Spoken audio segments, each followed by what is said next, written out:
Hello everyone, this is Highlander from MTG Cardsmith doing another custom Magic the Gathering card review, and today we're reviewing a card by Globert-the-Martian. And here we've got a card called Song of the Forgotten. Oh, come on. Globert-the-Martian? Whoa, lowercase f? Come on, man. Come on, man. I know you can do better than that. Let me go ahead and just fix that for you here. There we go. Song of the Forgotten. This is 1 and a white for a sorcery at rare. It says gain 3 life for each card in exile. All right, that's a magic card. Let's read this. Let's read this flavor text. A lot we have in our head, but things of heart are not yet dead. They have done none, but just fled.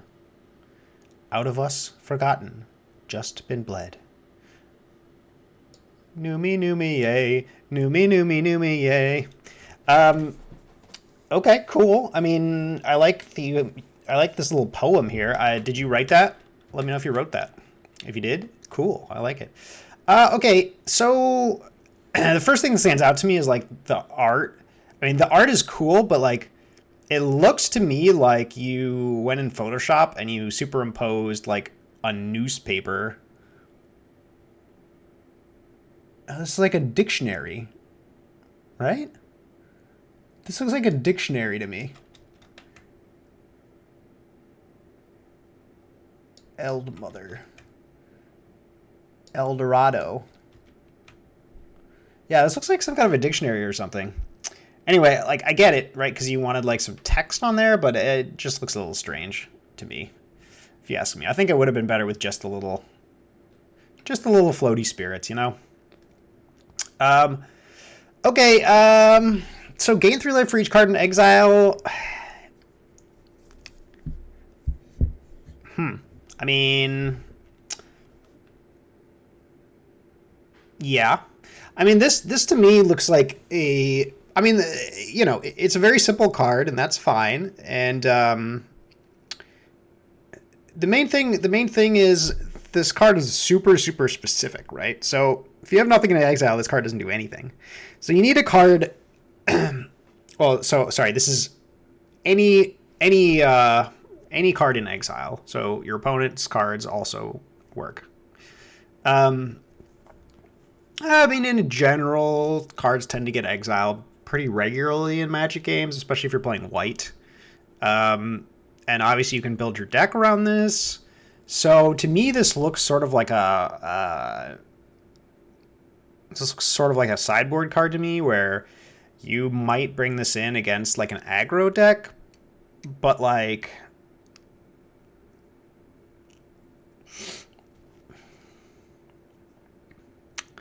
I don't know. It's kind of like, So how much life do you have to gain off this card for it to like actually be like good? If you gain 3 life, this is a terrible card, right? This is a really bad card. I mean, obviously if you gain 0, it does nothing, but let's say if you gain 3, this card's very bad. If you gain 6, this card is like mediocre. It's not great. That's like a common level card. 2 mana, gain 6 life. If you gain 9, now you're starting to talk. I mean, 9 is a lot. I'm talking, of course, of limited and constructed here. Obviously in Commander, it's sort of a different story. In Commander, I'm sure you could go off with this thing and gain like a gazillion life, but like, is that really what you want to be doing in Commander? Just play a card that gains you a zillion life? You know, just play like Soul Sisters or something. That's like a more fun way to gain life. Anyway, okay, so if you gain like 9, okay, so if you gain 9, it's like pretty strong, and then anything above that is like is very strong.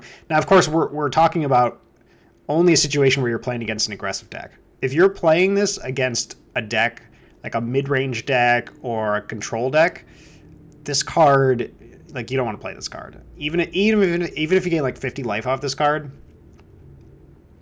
like, okay, 50 life is a lot. So maybe that's good, but like, I mean, you can lose games from 50 life. It's not impossible, like, especially if you play a card that doesn't do anything but gain you life, you know? Um, so really you only want to play this against aggro decks, and against aggro decks it's pretty annoying if you do end up gaining 9 life at least. So like, basically the way this would work, okay, let's say you're playing against like mono red, okay? They play 1-drop, they play 2-drop, they play, you know, they're playing out their cards, you know, you play like an O-ring of some kind and exile their guy. Maybe you have some other ways to exile. You'd have to like get like 3 cards in exile pretty quickly before this card would actually like do anything for you.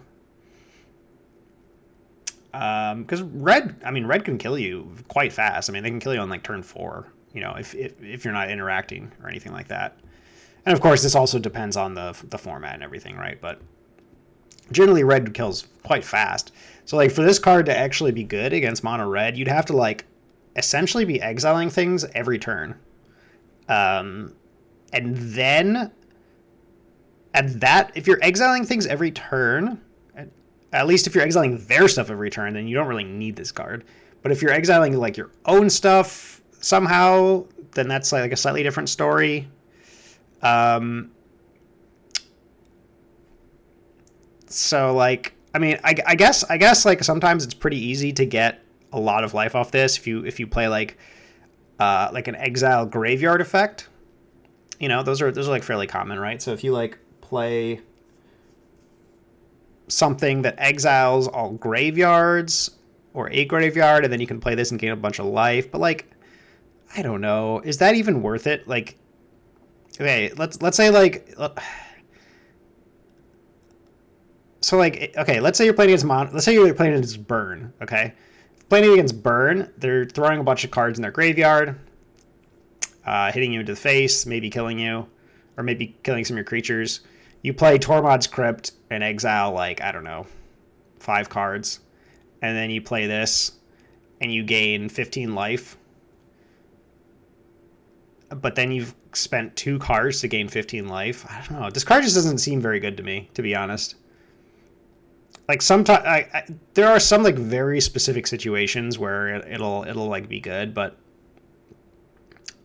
yeah, I mean, it's unique in some sense, right? Like it's not something I've ever seen. You know, it's not a card I've ever seen before, but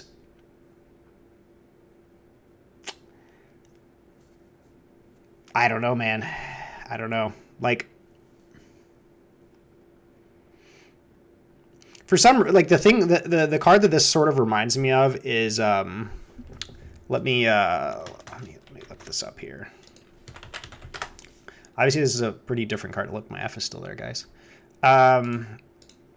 What's the name of that card? It's a green. Okay, gain life, creature, graveyard. Gnaw to the Bone. That's the one I'm thinking of. Gnaw to the Bone. So this kind of reminds me of Gnaw to the Bone. So if anybody remembers Innistrad Limited, this card was actually good in that format because in a specific deck, right? This was a deck where you would mill yourself. This was the spider spawning deck. If you don't know what spider spawning is, spider spawning creates a 1/2 green spider creature token with reach for each creature card in your graveyard.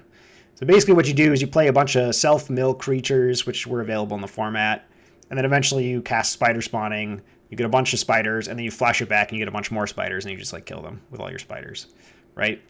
And that deck, Gnaw to the Bone, was actually good because it bought you time to actually get your like spider spawning off. But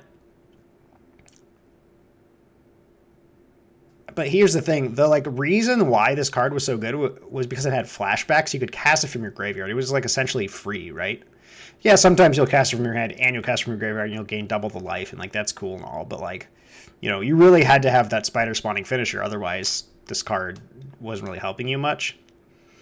And I feel like this card is like, I mean, this of course wasn't good and constructed at all, right? This was purely only good in that one deck.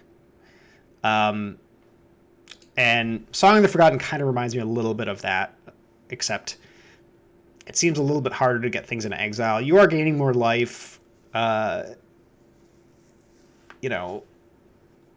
card. But, there's no flashback here, so you have to actually have this card in your hand. You have to cast it. And then you have to have some cards in exile. It's a very specific card with, I think, very few applications. So, I mean, it's fine to have cards like this. I don't know if this is a rare, to be honest. I mean, maybe it might just be a rare for complexity's sake. Not that this card is complex, but the fact that you're, dealing with cards in exile is a little bit of a complexity thing. So, yeah, I mean, personally as a player, I'm not a big fan of this card. As a designer, I think this card's fine. Like it's fine if a card like this exists. I think some players will be attracted to a card like this. But it's not particularly like, I don't know. I think it's a fine design. It's just like not gonna see a lot of play, And sometimes there are cards like that, and that's fine. But it just doesn't really get the old juices flowing, And I do like it when my juices flow. So yeah, okay. So for this one, I would normally give this one probably a 6 out of 10, but because of the F issue here and the weird art background, I'll go with the 5 out of 10, I think, which is fine. It's an average rating. Let me know if you wrote this nice little poem, though. I do want to know that. Who's Numi? Tell me who Numi is. All right, guys, that is the review of Song of the Forgotten. I'll see you next time.